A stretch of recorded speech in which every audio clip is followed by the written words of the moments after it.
Hello good morning. आज का जो टॉपिक छूटा था लास्ट वीडियो में, वो अपन ने पढ़ा था मैग्मेटिक प्रोसेसेस एंड डिपॉजिट्स।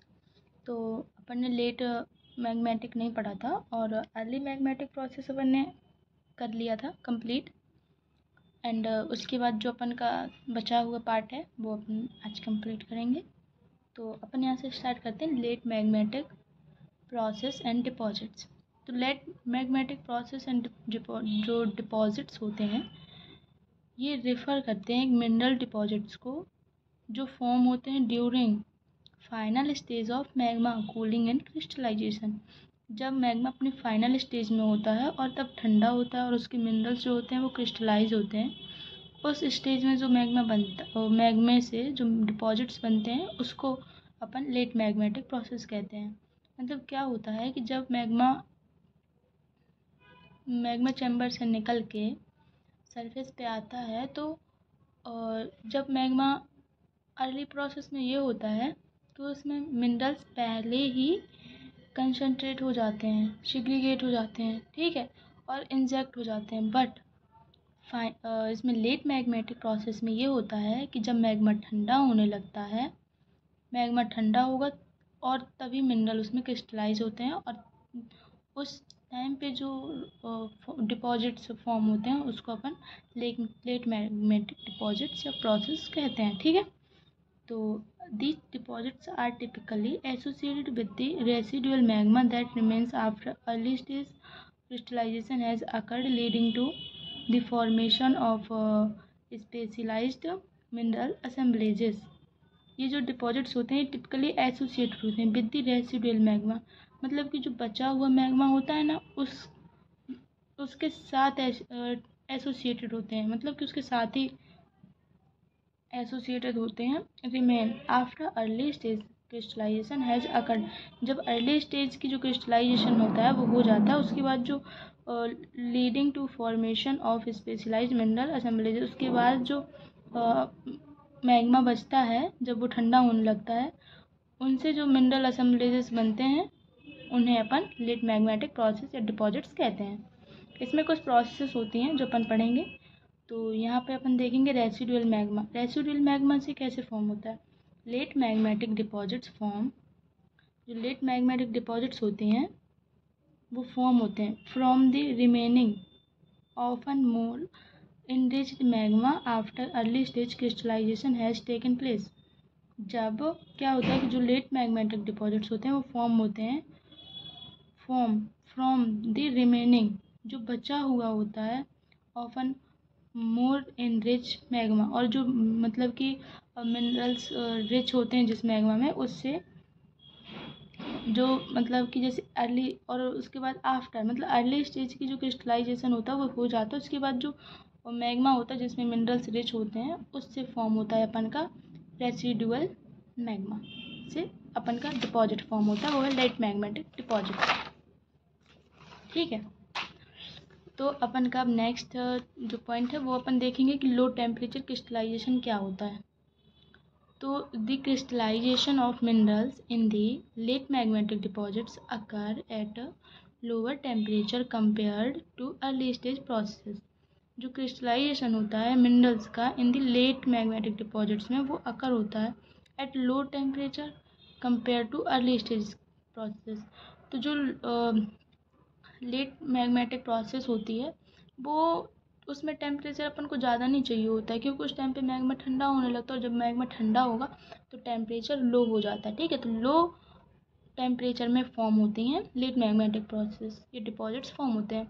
जबकि जो अर्ली स्टेज की प्रोसेस होती हैं डिपॉजिट्स होते हैं वो अपन को हाई टेम्परेचर पे फॉर्म होते हैं, ठीक है। नेक्स्ट पॉइंट है इमिसिबल लिक्विड। इमिसिबल लिक्विड से मतलब कि कैसे फॉर्म होता है? इन सम केसेस मतलब कुछ केसेस में remaining magma can break down. जो बचा हुआ मैग्मा होता है वो 2 पार्ट में डिवाइड हो जाता है इमिसिबल लिक्विड्स में। मतलब कि जो बचा हुआ मैग्मा होता है वो 2 इमिसिबल लिक्विड्स में डिवाइड हो जाता है, which can then accumulate to form distinct mineral deposit, which जो एक्यूमुलेट भी हो सकते हैं डिस्टिंक्ट मिनरल डिपॉजिट्स फॉर्म करने के लिए। मतलब कि वो मिनरल डिपॉजिट फॉर्म करने के लिए जब टूट जाते हैं मिसिबल लिक्विड्स में डिवाइड हो जाते हैं उसके बाद वो एक्यूमुलेट भी होते हैं उसके मिनरल्स एंड वो मिनरल डिपॉजिट्स फॉर्म करते हैं, ठीक है। नेक्स्ट है volatile rich environments. Late stages magmatic process often involve the presence of volatiles like water and gases then can influence the composition of ore minerals। जो late stage की magmatic process होती हैं वो ऑफन इन्वॉल्व करती हैं presence of वॉलेटाइल्स, मतलब कि जो लेट मैग्मेटिक प्रोसेस होती हैं उनमें कुछ अपन बोल सकते हैं कि उनमें वॉलेटाइल्स क्या होता है, उनके वॉलेटाइल्स प्रेजेंट होना चाहिए। तो वॉलेटाइल मतलब कि ये वॉलेटाइल क्या है, तो यहाँ पे वॉलेटाइल से अपन देख सकते हैं कि लाइक वाटर एंड गैसेस। तो जो लेट मैग्मेटिक प्रोसेस होती हैं उसमें वाटर एंड गैसेस का जो प्रेजेंट होता है, मतलब कि वाटर एंड गैस भी उसमें प्रेजेंट होनी चाहिए, okay. Then can influence the composition of ore mineral, जो ओर मिनरल की कंपोजिशन को इन्फ्लुएंस करते हैं, ओके। क्या होता है कि जब हॉट वाटर होता है या हाइड्रोथर्मल वाटर होता है ना, जो रॉक के बीच में रह जाता है, गैसेस होती हैं, उनसे क्या होता है कि ना जो मिनरल का कंपोजिशन होता है वो चेंज हो जाता है, इन्फ्लुएंस होता रहता है, थोड़ी बहुत आगे पीछे होता रहता है हॉट वाटर से। और इसमें बहुत सारे मिनरल्स होते हैं जो जब वो हॉट वाटर होता है वो जब एक मतलब कि क्या होता है कि जब वो अब चेंज होता है या एक जगह से दूसरी जगह पे जाता है ना, तब उसके जो मिनरल्स हैं वो मिनरल कंपोजिशन चेंज करते रहते हैं। जिस रॉक से वो टच होकर निकलेगा उसका कंपोजिशन चेंज होगा, ऐसे होता रहता है, ठीक है। उसके मिनरल भी डिपॉजिट होते रहते हैं साइड बाई साइड थोड़ी बहुत। फिर नेक्स्ट है segregation and concentration. Late magnetic process can involve the segregation and concentration of specific minerals resulting in economically valuable ore deposits.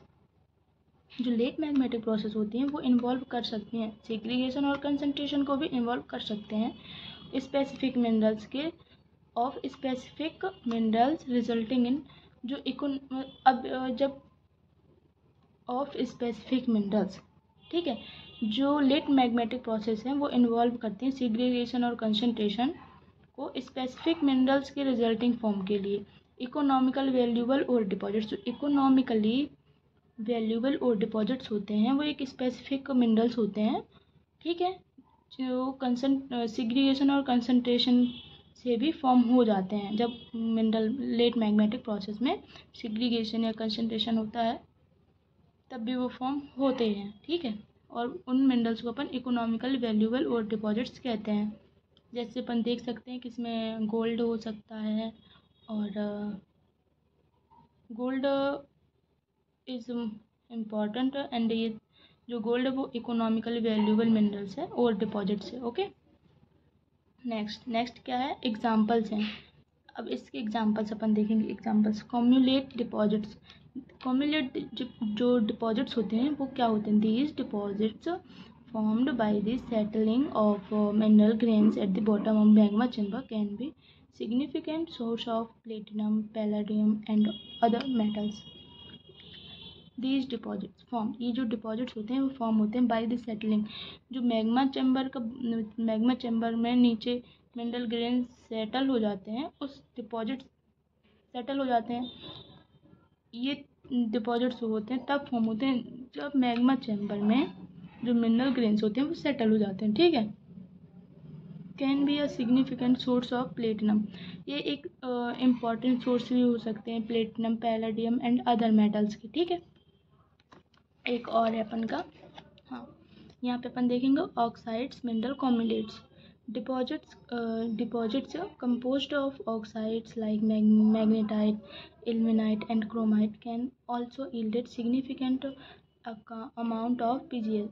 तो इसमें जो डिपॉजिट्स होते हैं जो डिपॉजिट्स कंपोज्ड होते हैं ऑक्साइड से, जो कुछ डिपॉजिट्स होते हैं जब वो फॉर्म होते हैं तो क्या होता है वो कंपोज्ड हो जाते हैं, ठीक है। उनका जो कंपोजिशन होता है उसमें वो उनका ऑक्साइड मतलब कि उनका ऑक्सीडेशन हो जाता है। फॉर्म एग्जांपल्स कैसे हैं, मैग्नेटाइट एक आयरन ओर है, इल्मेनाइट एंड क्रोमाइट ये आयरन ओर है एंड ये क्रोमाइट है, ठीक है, क्रोमियम का ओर है। तो जब इनमें क्या होता है कि ऑक्साइड से कंपोज्ड होते हैं तब ये मतलब कि ये डिपॉजिट फॉर्म होते हैं और ये बहुत इनका जो जब ये डिपॉजिट्स फॉर्म होते हैं ना तो ये बहुत इंपॉर्टेंट होते हैं, या सिग्निफिकेंट अमाउंट यानी बहुत ज़्यादा अमाउंट में ये फॉर्म होते हैं, वो कम अमाउंट में भी फॉर्म हो सकते हैं। ओके, तो आज का वीडियो अपन यहीं तक रखते हैं और नेक्स्ट वीडियो में जल्दी अपलोड करूँगी।